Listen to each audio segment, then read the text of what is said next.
Hello everyone, welcome to another episode of TCG Talk, back today with another video. Today's video is going to be a little bit different.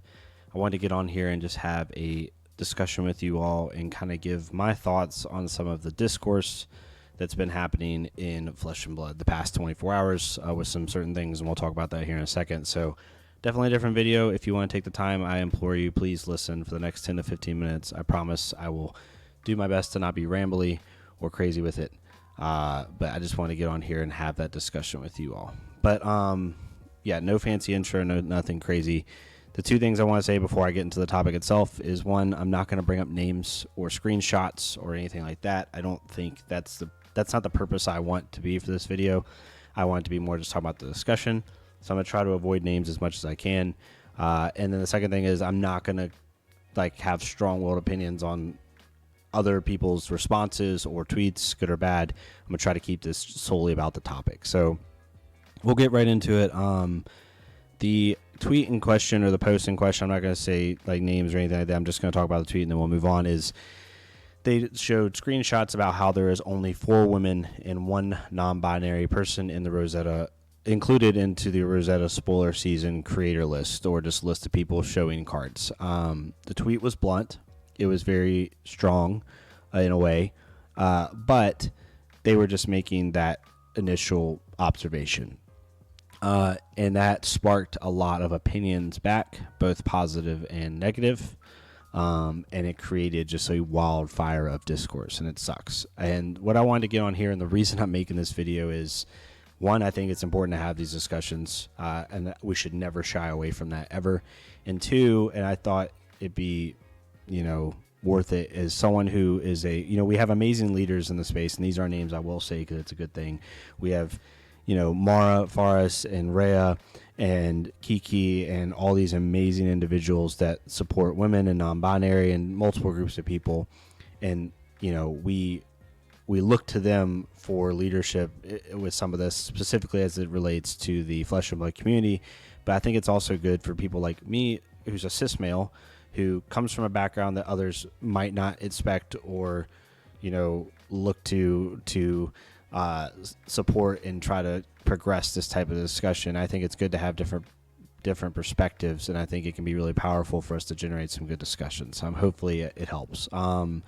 But I'm gonna bring up only 3 points. I wanted it to be somewhat organized, because I know I'll get rambly if I don't. And the first thing I wanted to bring up was, when it comes to situations like this, we need to be educated and have a dialogue. That's a huge, huge thing. The reason I wanted to bring that up first is because I wanted to give background on my perspective for 30 seconds to a minute. Hopefully it gives you more context into me and why I'm bringing this up, and also why I'm bringing up this point of being more educated and have more in dialogue. But I come from a really conservative background. Religious background. I come from an environment where I graduated with a class of 18, if that tells you anything. Very small town, country feel. I didn't have a lot of exposure to different types and different groups of people, both with race, with sexual orientation, with even just culture, general background. It just wasn't a thing, and it wasn't because we weren't inclusive. It was just that's the environment I grew up in. And so when I got on my own in the Marine Corps, and then after the Marine Corps, when I worked in esports and gaming for a few years, I really got the opportunity to speak with a lot of different groups of people, both religious, people from LGBTQ community, people from different countries in the Marine Corps, all types of stuff. And it really afforded me the opportunity to get more educated and discuss things with those people and talk about what they've went through in their trials, and what they care about, and what they want to progress. And when you have those discussions, the reason I want to bring this up is, it just, not only does it help you not marginalize those people, as plain as that sounds, because now you understand them better, but it also helps you when you do have those kind of contentious discussions. It helps you be able to be more grounded and have a better opinion and be more loving and more educated when you have those opinions. And that's been really important for me. I'm not going to share all the details of the story because I don't want to put her on the spot, but one of my best friends, Puns and Buns, that's her Twitter handle. Her name is Chris. Me and her met through some esports and gaming work, and I think I ended up she actually interviewed me. I was interviewing for her company at the time. That's how we met. And we ended up making this group of friends called the Dumby Crew. I won't give context to that name. It's not bad context, just not important. And we have a group chat, and we play games all the time. And we used to play a couple years back, because, you go in and out with friends. We used to play like every night. We played Valorant mainly. We played, Jackbox, all the fun stuff. And me and her, she was aware that I was a Christian. She was aware of my background, not being as diverse, but through our friendship and through our growth, we were able to have those discussions. And we never went crazy in depth, but we did have those discussions. And it all culminated. She finally publicly transitioned. Actually, at the New York City Pride Parade, we all were walking it together, me, her, and our other friend. We walked it, and she came out publicly on social media, and it was a really big and awesome moment. And I'm bringing all that up because, through our friendship, we learned so much about the other side of how people, were brought up. I learned some of the struggles that she's gone through, just being able to, live the way she wants to live and love the way she wants to love. And it helped give me so much more context, and I guess the word would be empathy, not empathy, sympathy, not even sympathy. That's a bad word, but it gave me so much more, emotional reasoning on why this is such an important topic, and why we need to be more progressive with these things, and help the people that feel marginalized or feel like they can't just live the life the way they want to live.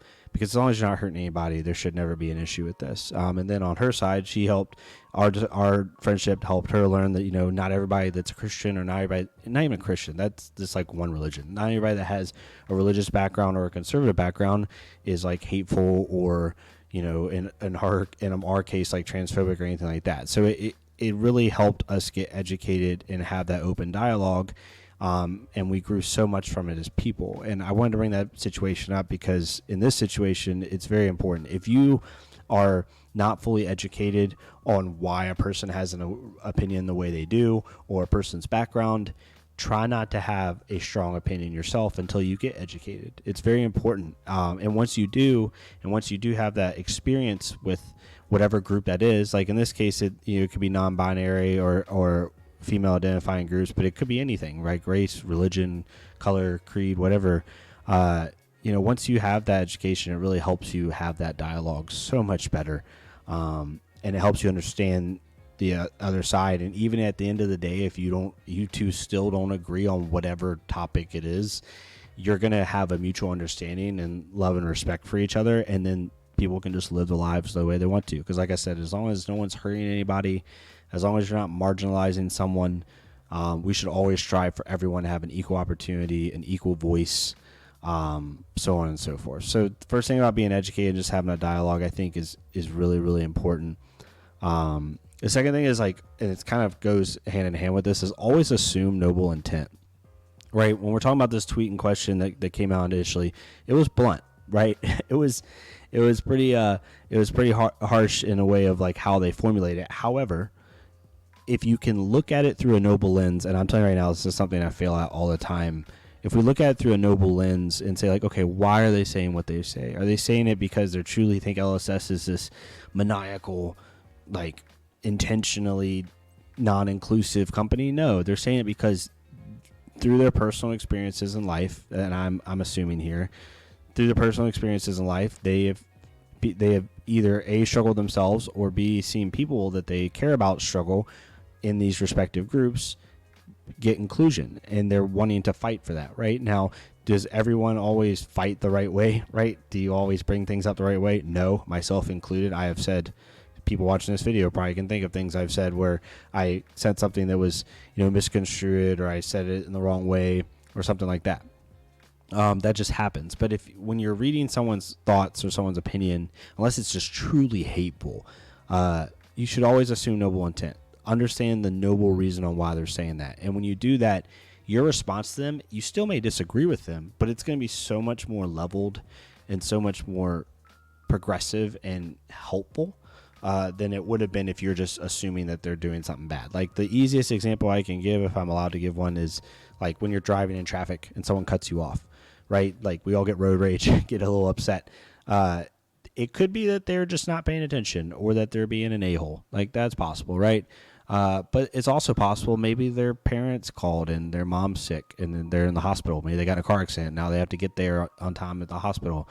Maybe, they're late for work, and if they're late one more time, they could potentially lose their job. All right, you don't know. Like, it could be something that is out of their control, or something that, yes, should they still cut you off? No, but you don't know a person's life, right? Like, if you run into somebody and they're a little bit rude that day, they might just be a rude little butt, but they also might be having a really bad day, right? You always have to assume noble intent with people, and if you do that, it's something I fail at all the time. I'm such a critical person, and I don't think nobly, which I should.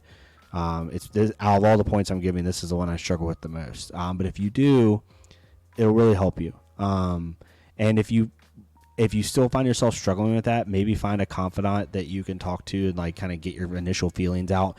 And then once you get your initial feelings out, you're like, okay, this may not be the correct response. How should I be approaching this, right? Have an accountability partner and stuff like that, I think, is really important. But that's the second thing.